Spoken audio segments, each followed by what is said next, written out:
घनीभूत अमनस्कता को स्वीकार करो। घनीभूत, अब कोई हर्ष की कोई गुंजाइश नहीं बची। उदास, ये बहुत आवश्यक किसी भी मार्ग का। ताते मौन रहना उचित है। देवदासी वर्णन, ताते मौन रहे, उदासीन, शांत, इनको परस न कीजिए, तजध्रुत इनको पास, कोई संबंध नहीं किसी से। यहां उपदेश कर रहे हैं ब्रह्मबोध के लिए कि घनीभूत हृदय की कठोरता, द्रवित क्रिया नहीं, अपने लिए।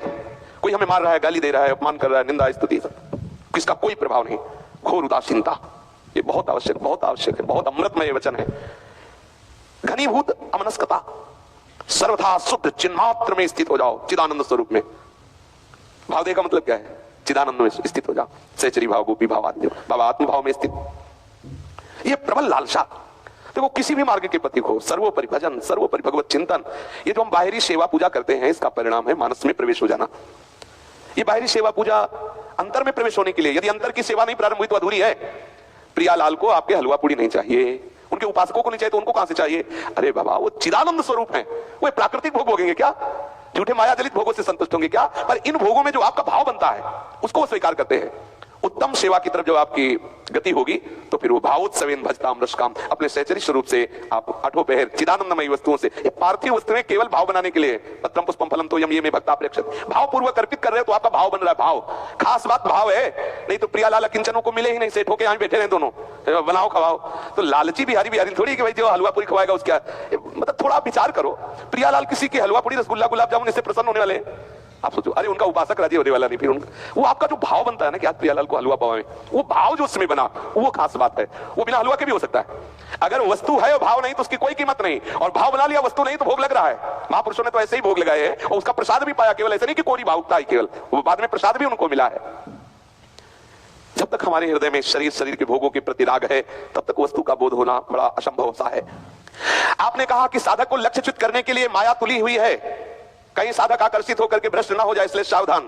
बिना कोई विघ्नों को पार किए हुए आगे नहीं बढ़ सकता। जैसे सोना बिना तपे हुए चमकता नहीं है, ऐसे साधक के जीवन में विघ्न आएंगे, घबराना नहीं। लगन प्रतिदिन बढ़ती जाए, बस तुम निश्चय यही रखो, प्रकृति, माया, प्रारब्ध, दैव सबको रौंद कर आगे निकल जाओगे। क्योंकि अपने पास भगवत भजन है, अपने पास भगवान नाम है, गुरुदेव की कृपा है। कोई न दैव, न प्रारब्ध, न माया, न प्रकृति, कोई तुम्हें परास्त नहीं कर सकती। प्रश्न आएंगे पर सावधान, अपनी निष्ठा से विचलित कभी नहीं होऊंगा, ऐसा निश्चय करो तो आत्म साक्षात्कार निश्चित हो जाएगा। आप अपनी स्वतंत्रता में छक जाएंगे, मतलब एकदम बेपरवाही, निरपेक्षता का आनंद।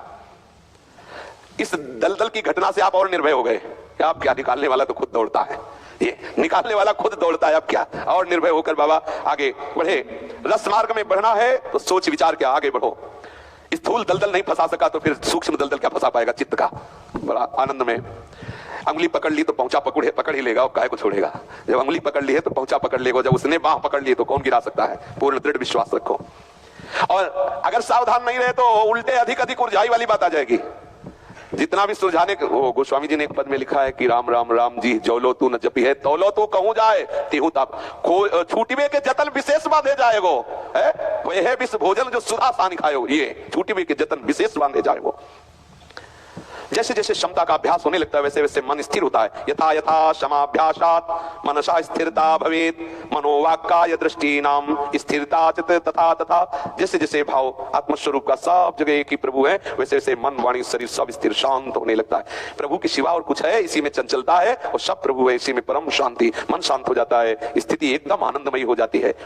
हमें प्रतिपल आगे बढ़ना है। कहीं हमारे अंदर जो भी अनुभूति आ रही है उसमें कहीं विश्राम नहीं मान लेना। प्राणों को संयम में किए बिना कोई निद्रा विजय नहीं हो सकता, कोई तंद्रा विजय नहीं हो सकता, कोई आलस्य विजय नहीं हो सकता। योग पर आरूढ़ होने के लिए, निरंतर भजन करने के लिए, भगवत प्राप्ति के लिए प्राणों का सूक्ष्म होना आवश्यक है। त्रिगुणातीत होने के लिए प्राणों का सूक्ष्म होना आवश्यक है। देखो इतना समझ लो, भगवत प्राप्ति आपके ऊपर है। आपकी विकलता ही आपको भगवत प्राप्ति कराएगी। यदि आप साधन में प्रमाद करेंगे तो बात नहीं बनेगी। स्वामी जी महाराज कहते थे आहार बहुत अल्प साधक का होना चाहिए। मूंग की दाल में फुलका का बकुल डाल करके स्वयं आप पाते थे, पानी की मूंग की दाल और फुलका का ऊपर का छिलका डाल कर इतना पाते थे ज्ञानाश्रम स्वामी जी। वहां जितने दिन उड़िया बाबा जी रहे, देखा कि कभी दाल अंगुली में नहीं लगी, ऐसी दाल मिली कि ऐसे करे, ऐसे डालो तो बताओ अंगुली साफ, ऐसी दाल तो समझो क्या स्वाद होगा दाल में। कुछ अंगुली में लगा नहीं, न दाल आई न छौंक आई, ऐसी न हल्दी आई, मतलब ऐसी दाल, तभी तो मन भजन में लगेगा। यहाँ जब एक से एक ब्रजवासी की दुकान से भोग आ रहे हैं तो फिर भजन उसी कोटि का होगा। दाल कभी वहां गाढ़ी बनती ही नहीं, दाल का पानी मिलता और वही एक कटोरी आटे का भोजन, बहुत सादा भोजन, अल्पभाषी, सब सात्विक, जितेंद्रीय साधक जितने वहां। इस मार्ग में वही परम लाभ प्राप्त करता है जो हंस करके मरने की वेदी पे चढ़ने के लिए तैयार हो जाता है। ये मार्ग तभी कहा मरो रे जो कि मरो मरनो है मीठो। दृश्य मात्र जब झूठा है ये शरीर ये संसार, तो इसके पोषण के लिए क्या धर्म छोड़ना, क्या कपट करना। गुरु ने आदेश किया इतने आटे पाना हम और 2 रोटी मांग के, क्या ये सब, क्यों। सहो चुपचाप शांत भगवदाकार वृत्ति करो। थोड़ी मुमुक्षता जागृत हो जाए या भगवत प्रेम की व्याकुलता आ जाए, कुछ अच्छा नहीं लगेगा। जब कुछ अच्छा न लगने लगे तब समझना कि अब हम मार्ग पे खड़े हैं, अभी लक्ष्य की प्राप्ति नहीं हुई, मार्ग पे खड़े हैं। केवल भगवत प्राप्ति की लगन लग जाए तो ब्रह्मादि के भोग सब विष लागत ही, नारायण ब्रज चंद की लगन लगी है जाए। अभी तो लगन लगी है, लगन में ऐसी अगन प्रकट हो गई, सब भस्म हो गए संस्कार। दुर्वासना जो हमें घसीटती रहती भस्म हो गई। ओहो, कैसी प्रभु प्राप्ति की लगन में अगन है, जो समस्त अहमता ममता का परिवर्तन करके कामना वासना इच्छा इसको भस्म कर दिया, मन मना हो गया, सच्चिदानंद रस से संपूर्ण अंतःकरण भगवदाकार हो गया। कोई कामना नहीं, कोई इच्छा नहीं, कोई शोक नहीं, अखंड प्रसन्नता। हमारा लक्ष्य यह है। जब तक ये स्थिति ना आवे तो कहीं राजी मत हो जाना, कहीं विश्राम मत मान लेना। बहुत बड़ी यात्रा है, बीच में इतने आकर्षण आते हैं भोगों के कि मन ऐसी प्रेरणा देने लगता है कि भगवत प्राप्ति तो हो ही जाएगी कृपा से, सामने भोग उपस्थित हुआ, इसे भोग लो, आगे प्रभु मिल ही जाएंगे। इस भुलावे में मत फंसना। ये माया अपने पार्षदों से आपको भुलावे में डालना चाहती है, इसलिए उसी समय सावधान हो जाना। यदि भोक्ता बन बैठे, कर्ता बन बैठे, तो जहां हम पहुंचना चाहते वहां नहीं पहुंच पाएंगे। सावधानी ही साधना है, अंतर्मुखता ही लक्ष्य पे बने रहना है। अंतर्मुखता हटी, बहिर्मुखता आई, भ्रष्ट हो गए, क्योंकि बाहर का आकर्षण ऐसा है। अगर अंतर्मुखता में सावधान होकर स्मृति में आप डूबे हुए हैं तो चित्ताकाश निर्मल हो जाएगा। भूताकाश से अंतर्मुखता में आए, अंतर में चित्ताकाश में जो जगत के चित्त बसे हुए हैं, ये सब चित्र नष्ट हो जाएंगे भगवत स्मृति के प्रभाव से। चित्र शून्य चिंतन, संसार के चित्र से शून्य चित्त, एकमात्र भगवत चरणारविंद के चिंतन में तन्मय। अंतर में झांक के देखो चित्त में क्या चल रहा है, कहां आसक्ति है, कहां ममता है, कौन कौन प्रिय लग रहा है, क्यों लग रहा है।